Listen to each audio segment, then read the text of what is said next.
Now we want to find the Nash equilibrium. Okay, want to find the Nash equilibrium. Nash equilibrium. So let's say we are going through each of the strategies one by one to know which one is the Nash equilibrium. Okay, which one is the Nash equilibrium?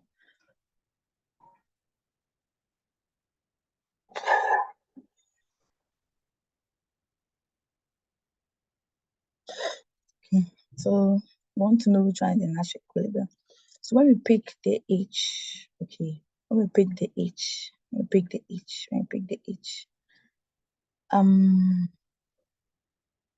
that's when both of them do H and H, okay. When both of them does H and H, we're going to get 6 and 6, okay. So let's pick this 6 and 6. If we are saying that this 6 and 6 is the dominant strategy, the Nash equilibrium, what does it mean? So Nash equilibrium is the points where each player, or the strategy, or the point where each player is and then has no incentive to change strategy literally, right? Giving the other players actions or strategy. So and it means that at that equilibrium where both firms are, if one of them tries to change strategy, right, there's no incentive anywhere, there's no higher payoff anywhere, right? That will make them move. So they'll choose to stay in that equilibrium. So when you pick H and H, okay, and then MTN, so this MTN H, this H is for MTN. MTN chooses to do the 6 here, right? Vodafone chooses to do the 6 here. But MTN alone wants to change strategy just to see if he can get a high payoff.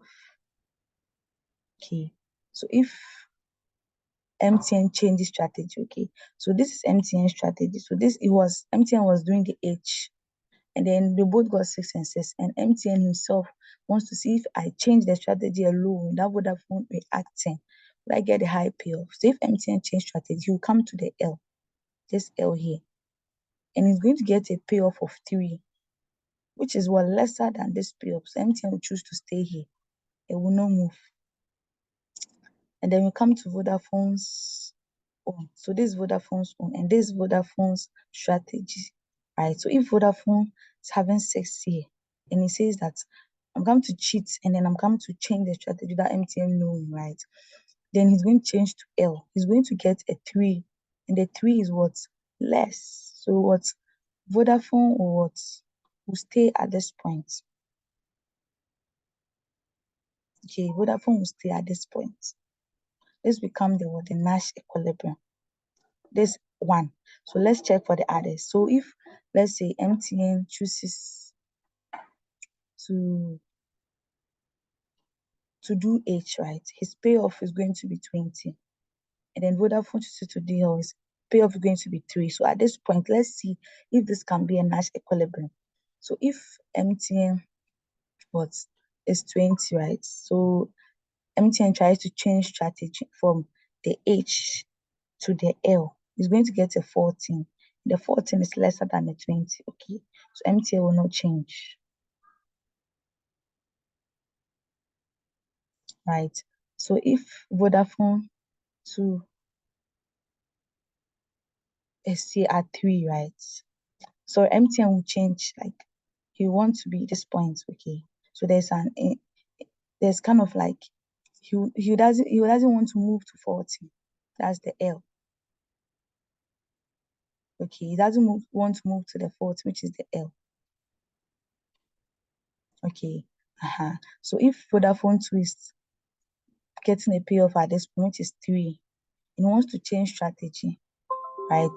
He can change the strategy, because if he changes to H, this one H is for Vodafone, he's going to get a high payoff. So he can change. There's an incentive to change. So this will not become the Nash equilibrium, because Vodafone has an incentive to change. But with Nash equilibrium, both firms shouldn't have an incentive to change. So this will not be a Nash equilibrium, no. So this is not a Nash equilibrium. So now let's move to this place. When MTN chooses that, okay, now both of them have agreed. MTN is doing L, Vodafone is doing H. Okay, so MTN will get 3, Vodafone will get 20. So suppose MTN decides to cheat and change the strategy, right, to H. It's going to get 6, and 6 is higher than 3, so MTN would want to move. Okay, but there's an incentive to change strategy. So this point will not be a Nash equilibrium because there's an incentive to change strategy here by one firm. With the Nash equilibrium, there shouldn't be any incentive or any higher payoff that will induce any of the firms to change strategy. When both of them are choosing L, MTN is choosing L, Vodafone is choosing L. MTN will get 40, Vodafone get 40. So suppose MTN decides to change the strategy, right, from 14 as from L to H, right? MTN is going to get a payoff of 20, right? MTN is going to get a payoff of 20, and there's an incentive to change. There's an incentive to change. So this will not be an Nash equilibrium. If Vodafone also is at L, right, and he decides to change to H without MTN knowing, he's going to get a 20, which is what high, right? So there's an incentive to change. So this too will not be a Nash equilibrium. So it's only this point where they both choose to do strategy H that will get what a Nash equilibrium, because at this point, if they try to change strategy, they are going to get less payoff. So there's no incentive to change. So 6 and 6 or H and H becomes the Nash equilibrium. Someone will say, so why is that here is 14 and here is 14, here is 6 and 6, and this is bigger than this? Okay, so this game represents a prisoner dilemma, okay, where each firm doesn't know what the other person is doing. So they'll prefer to take the strategy that will give them the highest payoff. At the end, both of them will end up at what? A worse payoff. Okay, so that's what MTN and Vodafone were doing. We're all looking for what? Higher payoff. MTN was looking for the 20, Vodafone was looking for the 20. At the end, they both ended with what? 6 and 6, which is low. So 6 and 6 become a suboptimal choice. So if they decide to collude, right, make a decision and do the same thing, then they'll choose what? L, and they'll get the highest or the optimal payoff, which is what? At this point, okay. But then this is the Nash equilibrium because there's no incentive to change.